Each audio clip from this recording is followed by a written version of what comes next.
Hello दोस्तों, नमस्कार। मैं हूं Anju Yadav. Learn with India 2024 के ऑनलाइन क्लास में आप सभी का स्वागत करती हूं। दोस्तों आज हम लोग महत्वपूर्ण करंट अफेयर्स को देखेंगे। उसके साथ जो भी उसके साथ जीके और जीएस के प्रश्न बनेंगे उसको भी देखेंगे इसी के साथ साथ। और ये वीडियो जो करंट अफेयर्स है, करंट अफेयर्स की वीडियो है, ये सभी परीक्षाओं के लिए अत्यंत महत्वपूर्ण है।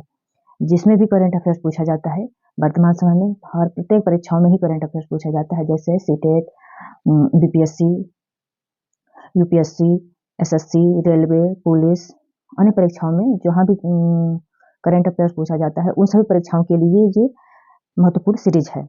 मैं कोशिश करूंगी कि रेगुलर बेस पे रोजाना एक करंट अफेयर्स की वीडियो आपको दूं। और आप लोग इस सेशन से जुड़ करके अपनी तैयारी को बेहतर बनाइएगा। और चलते हैं बिना समय गवाए अपने मेन टॉपिक की तरफ।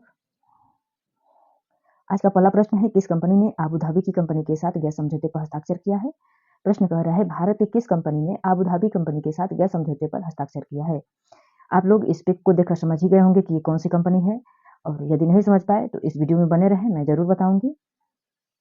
और दोस्तों वीडियो में अंत तक बने रहें। और अंत में मैं कुछ आप लोगों को सीक्रेट टिप्स दूंगी ताकि आपकी पढ़ाई और बेहतर बन सके। उस टिप्स को फॉलो करके आप अपनी पढ़ाई को बहुत मजबूत धार दे सकते हैं। और तो जो कंपनी है अबू धाबी की कंपनी के साथ गैस के समझौता पर हस्ताक्षर किया वो है गेल कंपनी। ये गेल कंपनी का पिक है। तो आइए जान लेते हैं कि गेल कंपनी ने किस चीज के लिए हस्ताक्षर किया है। जब हस्ताक्षर किया होगा तो कुछ मांग डिमांड हुआ होगा। तो वही है, गेल कंपनी ने एलएनजी की गैस के लिए अबू धाबी कंपनी के साथ एक समझौते पर हस्ताक्षर किया है। अब सोच रहे हैं कि एलएनजी गैस क्या होती है। तो एलएनजी एक प्राकृतिक गैस है जिसे तरल तरलीकृत प्राकृतिक गैस कहा जाता है। एलएनजी को हिंदी में क्या कहा जाता है? तरलीकृत प्राकृतिक गैस। एलएनजी का full form liquid natural gas होगा। और पूछेंगे कि लिक्विड नेचुरल गैस या तरलीकृत प्राकृतिक गैस का यूज कहाँ होता है? तो ये सभी के घरों में यूज होता है। जो आप खाना बनाते हैं, जिस गैस सिलेंडर का यूज करते हैं, उस गैस सिलेंडर में एलएनजी गैस ही भरी होती है। तो आपको तो समझ में आ गया होगा कि एलएनजी गैस क्या होता है। एलएनजी की गैस क्या होती है? तो एलएनजी गैस जो घरेलू खाना बनाने के लिए गैस सिलेंडरों में भरी जाती है, वही एलएनजी गैस होती है। उसे हिंदी में तरलीकृत प्राकृतिक गैस कहा जाता है। तो प्रश्न को एक बार और देख लेते हैं।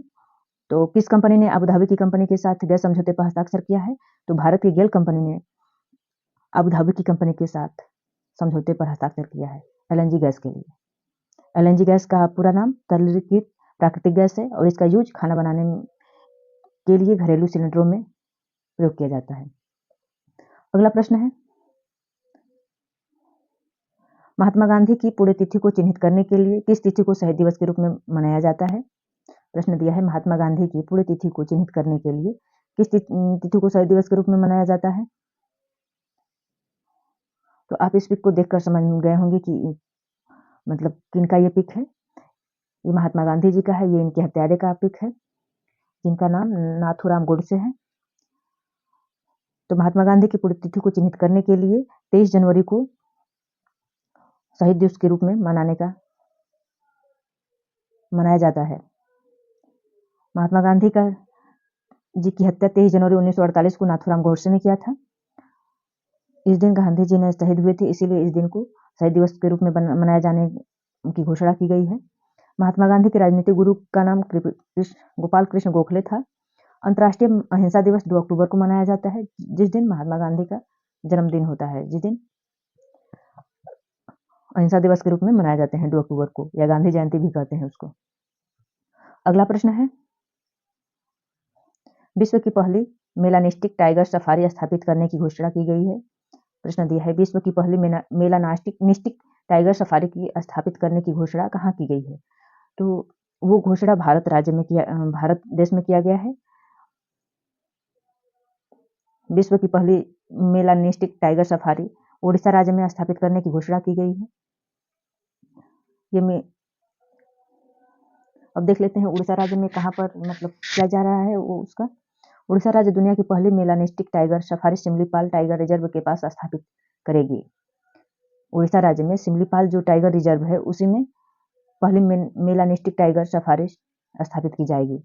मेलानिस्टिक टाइगर्स भारत में केवल उड़ीसा के सिमलीपाल टाइगर्स रिजर्व में पाए जाते हैं। सिमलीपाल टाइगर रिजर्व ओडिशा के मयूरभंज जिले में स्थित है। इसमें इस टॉपिक में इस पैरा में कई प्रश्न छुपे हुए हैं। यदि कोई प्रश्न में आ जाएगा कि सिमलीपाल टाइगर रिजर्व कहाँ पर है, तो ओडिशा राज्य में है। ओडिशा राज्य के किस जिले में है, तो मयूरभंज जिले में है। और मेलानिस्टिक टाइगर रिजर्व भारत के किस टाइगर रिजर्व में है, तो सिमलीपाल टाइगर रिजर्व में है। इस तरह प्रश्न बन जाएगा। अगला प्रश्न है, चंडीगढ़ विश्वविद्यालय के संस्थापक कौन है, तो चंडीगढ़ विश्वविद्यालय के संस्थापक सतनाम सिंह संधू जी हैं। अगला प्रश्न है, प्रश्न नंबर 5वां है, भारत में ऊर्जा सप्ताह कहाँ आयोजित किया गया था और कब किया गया था। तो भारत में ऊर्जा सप्ताह गोवा में 6 से 9 फरवरी के बीच आयोजित किया गया था। भारत में ऊर्जा सप्ताह पेट्रोलियम और प्राकृतिक गैस मंत्रालय के तत्वाधान में भारत सरकार और भारतीय पेट्रोलियम उद्योग महासंघ द्वारा शुरू किया गया था। प्रश्न ये आ जाएगा कि जो ऊर्जा सप्ताह है किसके द्वारा आयोजित किया गया था, तो भारत सरकार तथा भारतीय पेट्रोलियम उद्योग महासंघ द्वारा शुरू किया गया था। और फरवरी 2024 में गोवा में ऊर्जा सप्ताह का दूसरा संस्करण आयोजित किया गया था। इससे पहले एक और संस्करण आयोजित किया जा चुका है। आइए और देख लेते हैं। नवीकरणीय ऊर्जा के स्रोत, मतलब जो ऊर्जा संसाधन है उसमें नवीकरणीय ऊर्जा के स्रोत कौन कौन है। सौर ऊर्जा, पवन ऊर्जा, महासागर जल विद्युत, बायोमास, भूतापीय संसाधन और जैव ईंधन, हाइड्रोजन आदि हैं। ये नवीकरणीय हैं जो समाप्त नहीं होने वाले हैं। नवीकरणीय में कोयला, पेट्रोल, डीजल ये सब आ जाएंगे जो समाप्त हो जाएंगे और दोबारा नहीं बन पाएंगे। अगला प्रश्न है, किस मंत्रालय ने ऊर्जा शिक्षा पर अखिल भारतीय सर्वेक्षण 2021-22 जारी किया है। किस मंत्रालय ने उस शिक्षा पर अखिल भारतीय सर्वेक्षण 2021-22 जारी किया है, तो वो शिक्षा मंत्रालय ने जारी किया है। और इसके बारे में कुछ महत्वपूर्ण फैक्ट है उसको भी हम जान लेते हैं। राज्यसभा में राष्ट्रपति द्वारा 12 सदस्यों को मनोनीत किया जा सकता है। प्रश्न दिया है, मतलब कुछ नोट है जो परीक्षा के लिए बहुत ही महत्वपूर्ण है। राज्यसभा में राष्ट्रपति द्वारा 12 सदस्यों को मनोनीत किया जा सकता है। राष्ट्रपति राज्यसभा में सदस्यों को कला, साहित्य, विज्ञान और सामाजिक आदि क्षेत्रों के लिए मनोनीत करता है। मतलब जो राज्यसभा में राष्ट्रपति द्वारा 12 सदस्य मनोनीत किए जाते हैं वो कला, साहित्य, विज्ञान और सामाजिक सेवाओं आदि क्षेत्र के लिए मनोनीत किए जाते हैं। राज्यसभा में सदस्यों का कार्यकाल 6 वर्ष का होता है। राज्यसभा एक अस्थायी निकाय है, इसे भंग नहीं किया जा सकता। अगला प्रश्न है, संतरा उत्सव कहाँ मनाया जाता है, तो संतरा उत्सव नागालैंड में मनाया जाता है। हार्नबिल त्योहार नागालैंड में ही मनाया जाता है। नागालैंड का बागवानी गांव रुसोमा गांव को कहा जाता है। नागालैंड की राजधानी कोहिमा है। प्रश्न नंबर 8वां है, सहेली क्या है। सहेली क्या है, तो सहेली मौखिक गर्भनिरोधक दवा है। इसके संस्थापक डॉक्टर नित्यानंद जी थे। डॉक्टर नित्यानंद जी केंद्रीय औषधि अनुसंधान संस्थान के निदेशक थे। उस समय सार्वजनिक उपयोग के लिए सहेली को 1986 ईस्वी में तत्कालीन प्रधानमंत्री राजीव गांधी ने लॉन्च किया था। ये भी एक महत्वपूर्ण प्रश्न, मतलब करंट अफेयर्स की दृष्टि से बहुत महत्वपूर्ण टॉपिक है। यूनेस्को की स्थापना कब हुई थी। यूनेस्को की स्थापना 1945 ईस्वी में हुई थी। यूनेस्को का मुख्यालय पेरिस में है। इसके वर्तमान अध्यक्ष आंद्रे अजोल हैं। वर्तमान में भारत में यूनेस्को विश्व धरोहर में स्थल में 42 हैं। मतलब पूरे भारत में 42 यूनेस्को विश्व धरोहर हैं, जिनमें से 33 सांस्कृतिक हैं, 7 प्राकृतिक हैं और 2 मिश्रित हैं।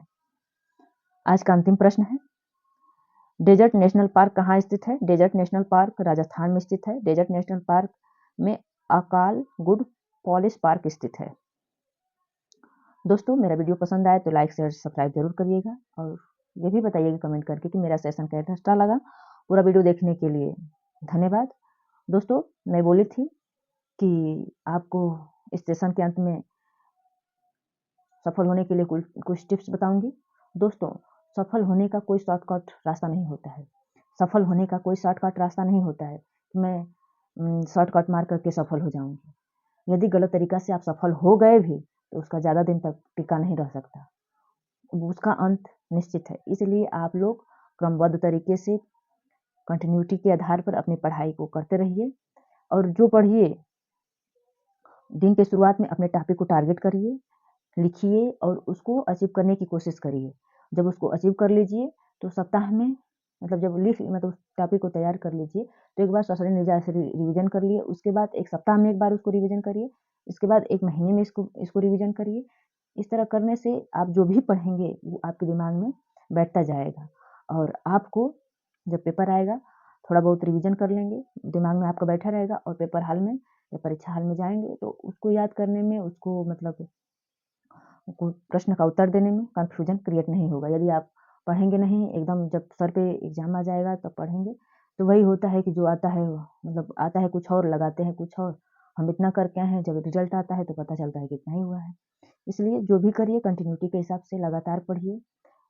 2 घंटा पढ़ना है, 2 ही घंटा रोज़ पढ़िए, 1 घंटा पढ़ना है, 1 घंटा रोज़ रेगुलरिटी बेस पे पढ़ेंगे तो आपकी पढ़ाई, आपकी तैयारी बेहतर हो जाएगी। दोस्तों मेरे वीडियो में कुछ त्रुटि हो गई हो तो उसको भी कमेंट में जा कर के कमेंट करके बताइएगा। पूरा वीडियो देखने के लिए धन्यवाद। मेरा चैनल को सब्सक्राइब ज़रूर करिएगा नए होंगे तो और लाइक शेयर ज़रूर करिएगा। धन्यवाद।